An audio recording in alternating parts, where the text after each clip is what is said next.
Hello, on se retrouve aujourd'hui pour l'une des affaires les plus bouleversantes et marquantes de ces dernières années en France. Au passage, s'abonner n'est pas un crime, alors abonne-toi sereinement. Bienvenue sur Chat Enquête. À Paris, le 14 octobre 2022, une collégienne de 12 ans disparaît en rentrant chez elle après les cours. Quelques heures plus tard, une découverte glaçante bouleverse tout un pays. L'affaire deviendra l'une des affaires criminelles les plus choquantes de ces dernières années en France.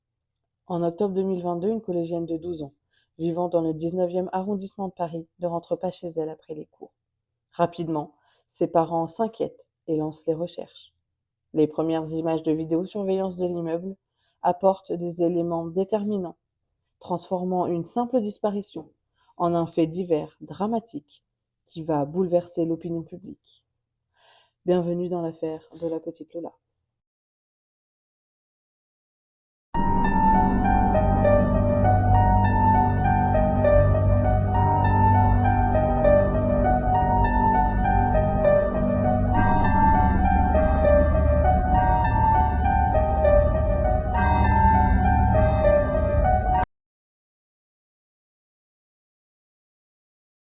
Dabia Benkired est une femme connue en France dans le cadre d'une affaire criminelle très médiatisée en 2022. Elle est née en Algérie et arrive en France jeune adulte. Avant cette affaire, elle menait une vie marquée par la précarité et l'instabilité avec des difficultés d'insertion sociale et professionnelle. Elle n'était pas connue pour des faits criminels d'une telle gravité. Elle devient surtout connue du grand public après son implication présumée dans le meurtre d'une fillette de 12 ans à Paris en octobre 2022. Selon l'enquête, elle est rapidement identifiée grâce aux images de vidéosurveillance et interpellée peu après les faits. Elle est ensuite mise en examen et jugée par la justice française pour des faits extrêmement graves. Elle a été condamnée à la réclusion criminelle à perpétuité, incompressible, la peine la plus lourde prévue en droit français. Comme toute personne jugée, elle reste juridiquement liée à la notion de procédure et de décision de justice, mais son nom est désormais associé à cette affaire très médiatisée.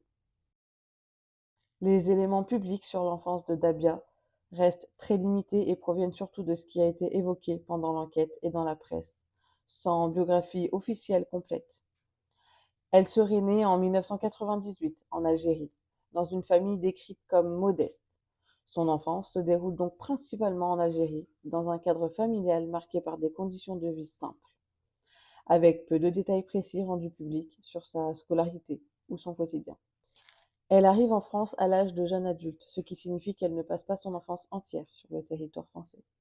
À partir de ce moment-là, sa vie devient plus documentée, notamment à travers des difficultés d'insertion sociale et professionnelle. Peu d'informations vérifiées existent sur son enfance précise. Les éléments connus viennent surtout des reconstitutions générales faites lors de l'enquête et des médias. Il n'existe pas de biographie officielle détaillée de son enfance accessible au public. Nous savons également que, au moment du crime, elle est sous OQTF. Le 14 octobre 2022, dans le 19e arrondissement de Paris, une fillette de 12 ans rentre du collège en fin d'après-midi. Elle entre dans son immeuble, comme à son habitude. À ce moment-là, les caméras de vidéosurveillance montrent qu'elle croise une femme dans les parties communes. Peu de temps après, elle est prise en charge par Dabia Benkired. Les images et les éléments de l'enquête indiquent qu'elle est ensuite conduite vers un appartement situé dans le même immeuble. Une fois à l'intérieur, la situation bascule très rapidement.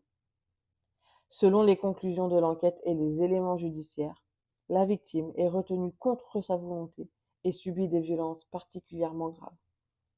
Les enquêteurs établissent que le passage à l'acte est rapide et que la jeune fille ne parvient pas à s'échapper. Elle décède dans cet appartement à la suite des violences subies. Après les faits, Dabia tente de faire disparaître les traces du crime. Elle enveloppe le corps et le place dans un contenant qu'elle déplace ensuite dans l'immeuble. Elle est vue sur les caméras et par des témoins en train de circuler avec ce bagage. Elle finit par abandonner le corps dans les parties communes de l'immeuble. Quelques heures plus tard, le corps est découvert dans le bâtiment. L'alerte est immédiatement donnée et la police intervient rapidement sur place. Les enquêteurs exploitent les images de vidéosurveillance, les témoignages des habitants et les traces laissées dans l'immeuble. Grâce à ces éléments, Dabia est identifiée très vite. Elle est interpellée le lendemain des faits. Lors de son arrestation et de ses auditions, plusieurs incohérences apparaissent dans ses déclarations, selon les enquêteurs. Le jour des faits, elle se trouve dans l'immeuble où vit la victime. L'enquête montre une opportunité saisie sur le moment, sans planification longue connue. Elle croise la jeune fille dans les parties communes. Elle entre en interaction avec la victime dans le hall ou les couloirs de l'immeuble. Elle parvient à l'éloigner des zones visibles et à la conduire vers un espace plus isolé, puis dans un appartement. Les images de vidéosurveillance jouent un rôle clé dans cette chronologie. Une fois dans l'appartement, la victime est retenue contre sa volonté. Le passage à l'acte se déroule rapidement dans un environnement fermé, sans possibilité d'intervention extérieure. Les éléments judiciaires décrivent des violences d'une extrême gravité ayant conduit au décès de la victime. Le procès se tient devant la cour d'assises de Paris, plusieurs années après les faits, dans un contexte de très forte médiatisation et d'émotion nationale. Les parties présentes lors du procès sont l'accusé, Dabia, la famille de la victime, la partie civile, les magistrats professionnels et jurés, les avocats de la défense et des parties civiles, et des experts, psychologues, enquêteurs, médecins légistes. Durant les audiences, plusieurs éléments majeurs sont étudiés. Les images de vidéosurveillance de l'immeuble, les témoignages des habitants, les constatations des enquêteurs sur la scène de crime, les résultats des expertises médico-légales et les déclarations de l'accusé pendant l'enquête, parfois jugées incohérentes par l'accusation. L'objectif du procès est de déterminer le déroulement exact des faits, l'intention et la responsabilité pénale. La défense tente de contester certains éléments de l'enquête, de remettre en question l'interprétation des preuves, évoquer le contexte personnel et psychologique de l'accusé et demander une prise en compte de son profil et de son parcours.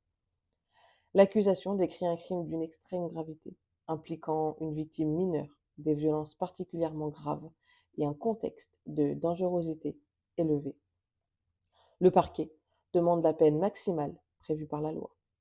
À l'issue du procès, la cour d'assises reconnaît Dabia coupable des faits reprochés. Elle est condamnée à une peine de réclusion criminelle à perpétuité incompressible, ce qui signifie qu'aucune possibilité d'aménagement rapide de peine et qu'aucune libération est possible pendant une très longue durée, voire à vie, selon les conditions légales. Ce procès marque la fin judiciaire de la première phase de l'affaire, avec une décision parmi les plus lourdes du droit pénal français.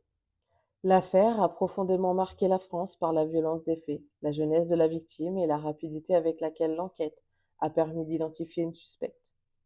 Au-delà des chocs médiatiques, ce drame a aussi soulevé de nombreuses questions pour la sécurité dans les espaces publics et résidentiels, ainsi que sur la prise en charge de certaines situations à risque.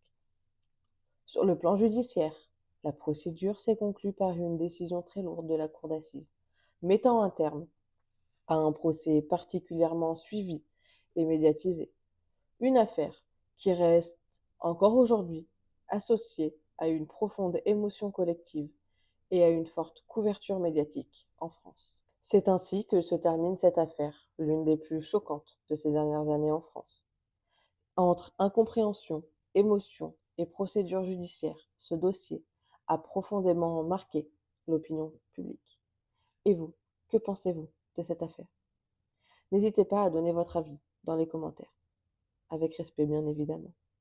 Merci d'avoir regardé cette vidéo jusqu'au bout et rejoignez la team Petit Enquêteur Passionné en vous abonnant. À bientôt!